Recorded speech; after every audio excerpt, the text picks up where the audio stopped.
What's up, my This is your boy Love for saying it's a new series called Writer's Perspective from an author, Zelmae. Of course, I got all my brands here. The overall 99 logo is right there. The I'll Be That News logo is right there. Of course, why do I give this perspective from a writer? Let's give some images of some of the things I have wrote. Just to give y'all a perspective. Inherited. Go get Inherited right now. That is a great book.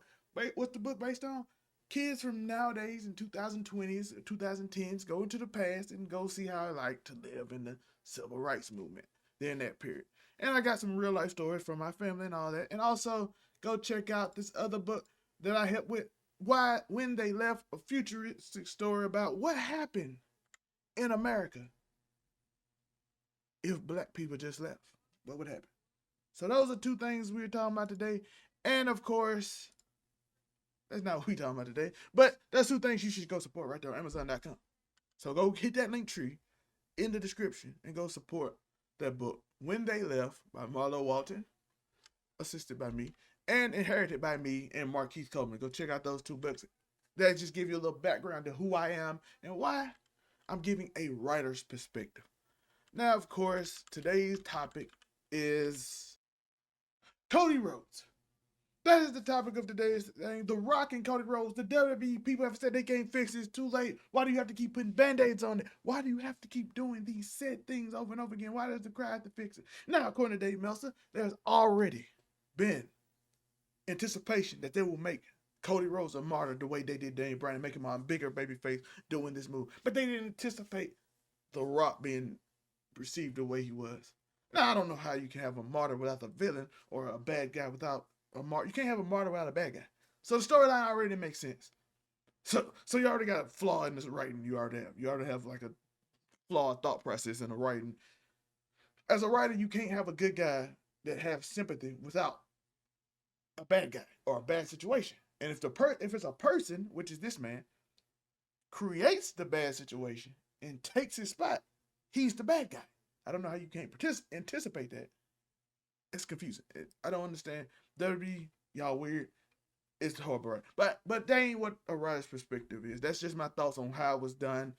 First off, having this moment, having him come out and give it to him, also makes his character look stupid.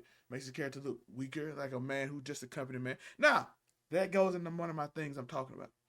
That's how you can play it back. Because there has to be a way to save this, right? Trevor, as a writer, how would you save this? It's playing to the company man. I have counsel. I'm always the company man. Play off to Arn Anderson. You the type of guy who get robbed. Say thank you, sir, for not ending me and my family. The whole I pull a Glock out, and you know how Arn Anderson promo went with AEW. If y'all don't know, if y'all watching for the first time and don't know, look up Arn Anderson, Cody Rhodes. Quick Google search can give you a perspective on that without me getting a copyright strike. But he told him that you're a company man. He looks like a company person. Like, oh, the company wants me to do this, and I'm a company player. You can play off that. You can actually shift this to a guy who's such a good guy, who was talking, leading the blind and the face of the company and everything. And he's such a good dude that the company thinks is a great deal for The Rock, and he can help the company. He can save WrestleMania. And Cody Rhodes like, okay, I'll do it. I still get my world title shot, and I can save the company. I'm a great company man. You can do it. He looks stupid right now, but you can actually pull that off. But you have to acknowledge it. You have to do what Roman Reigns, the character they going against, the villain says, and acknowledge it. You have to acknowledge the situation, and you have to play it up. He's such a company man, which right now they're not doing because of course tonight on Monday Night Raw he's facing Shinsuke Nakamura because some reason Shinsuke is attacking him, even though Shinsuke's whole goal was for him not to finish the story, and now he's not finishing the story. So I don't know why Shinsuke would have a problem with him again. And he has in a bull rope match, so I don't know why that's just a random match or something. I have a problem with Tony Khan does when they just have random matches for no reason. I don't understand it. Probably a great match and fun match, but it doesn't matter. But again, like I said, they're not doing it to start out, but you have to acknowledge it. You have to acknowledge he's a company man. You have to acknowledge that he is that person. That's how I would write this to rectify the crowd reaction and everything. Now, there's no way to save it from The Rock and the hardcore fans being against The Rock. You can't save that. You can't have The Rock in the main event because people going to always feel like he just took another man's spot. You can't save it. The writing is too. You can't have this man cheered against a person who's not supposed to be cheered, who is Roman Reigns, who is the villain. The Rock can't be the hero and tell you, I'm taking this spot. No, you just took a spot from another person. Now you're trying to take another spot from another person who's been here, and you just show up and just take everybody's spot. Now we do want the Roman Reigns and The Rock matches. The way it was done is what the problem in this series is. Which is leads to my other point. Acknowledging the problem. I know it sounds like I'm going off random, but no, it's the problem is here. I'm putting forth the problem. Now acknowledge it. Now, how do we fix it?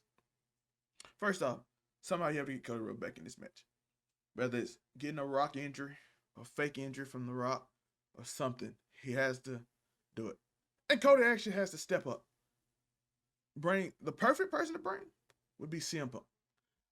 CM Punk would come back in 1 or 2 weeks and slap Cody around and say, "Don't you do like me and don't you let that man take your spot. You have a choice to choose. Don't let him take your spot. Don't let him do this. This is your fault. You are the face of the company. It's your time now." And have him give his whole spiel. CM Punk would do it way better than me because he's great at that kind of thing. While he's in the sling. The other thing I would do is have Drew McIntyre continuously make fun of him and call him a weak man just to play it up. Because Drew acknowledges that I was that guy. I was you. But now I told you to be selfish, which plays into his character and storyline. Cody, I like you. I told you to be selfish, but you're not. I keep telling you over and over to be selfish, and now somebody took your spot. You have to play it up so he is the martyr.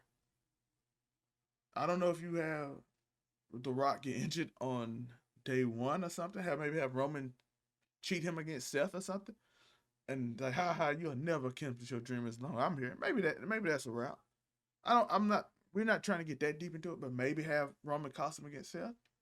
And then The Rock gets hurt, and then Cody comes out and like, "I'm facing you tonight."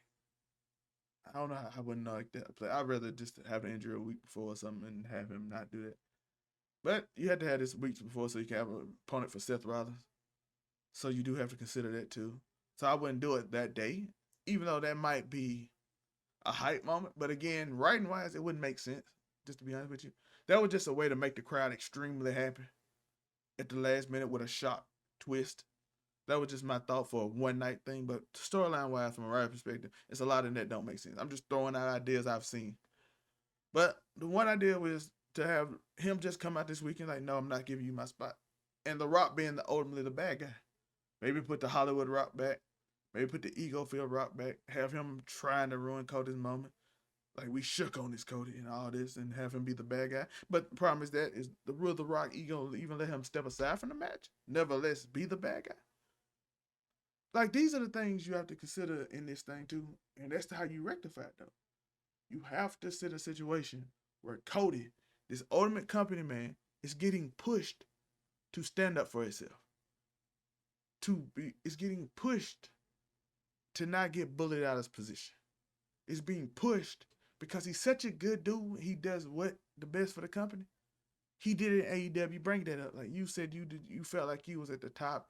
You was the EVP, so you couldn't fight for the belt because everybody would prove it. You always do this, Cody.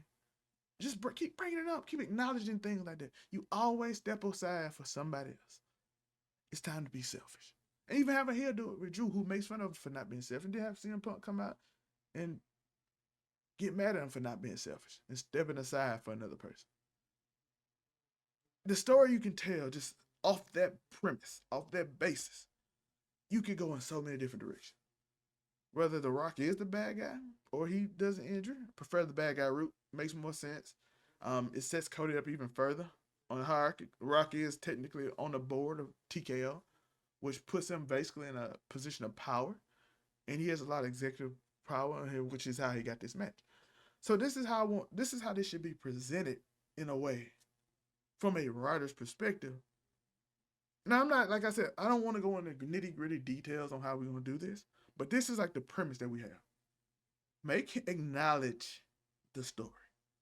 Don't sweep it on the rug. Don't pretend like it didn't happen. Don't do that. Acknowledge the story, and that's the best outcome. Now, like I said, if you're going to try to see if the crowd going to sweep it on the rug, you can do the surprise thing and have The Rock fake injured and Cody come out. Roman calls Cody the night before. Cody comes out, says, "You cost me." Nick Aldis agrees, put him in a match, sets up Roman Reigns versus Nick Aldis in the future. Really storyline-wise, it wouldn't make sense as much, but you can kind of try to make it work just to get a little quick surprise if the temperature on The Rock don't cool down, because once it's set in stone after a few 4 or 5 weeks and there's no opponent for anyone because no one's fighting for a belt, which makes Elimination Chamber worthless almost. Like, what means if The Rock, Cody has to face Seth, right? And The Rock has to face Roman, unless what they're saying is Cody gave his Royal Rumble win to The Rock, which is the worst case scenario. I don't know. I don't even know if you can write your way out there. He just a dumbass, and they can't. Like, his thing is, I'm a challenge for the what's name? I'm a challenge for the World Heavyweight title for Seth as the Royal Rumble winner, and I'm gonna move aside for The Rock. Even though that leaves nothing in the Elimination Chamber at all, which is a problem because you just made a pay per view in Australia in front of a giant audience of thousands of people in a market that's probably hungry for wrestling with nothing to fight for on the men's side, unless you make it for the Intercontinental title, which Elimination Chamber for the Intercontinental title with Gunther. You just ran through all his possible opponents at WrestleMania before we get there. I don't know how I like that. But like I said, I gave y'all the writer's perspective on how you can fix the Cody Rhodes, Dwayne Johnson, Roman Reigns scenario. Let me know y'all thoughts. Any other thoughts y'all have that can fix it? I will pin it. If I like it real bad, I'll pin it, or I will show love on it and try to tell people, as many people to like it as possible. I might even post it on my Instagram and thing, try to get as many people to like it as possible. So let me know y'all thoughts. Like and subscribe, hit that notification bell. Again, go get those books in the link tree below. When They Left is not in there, but the other one will be. So let me know y'all thoughts. How do you fix this situation? Do you have a better situation than me? But this is just from a writer perspective. This is a few things you can do to improve this situation and make it better and actually have Cody a bigger star. But y'all let me know. Peace.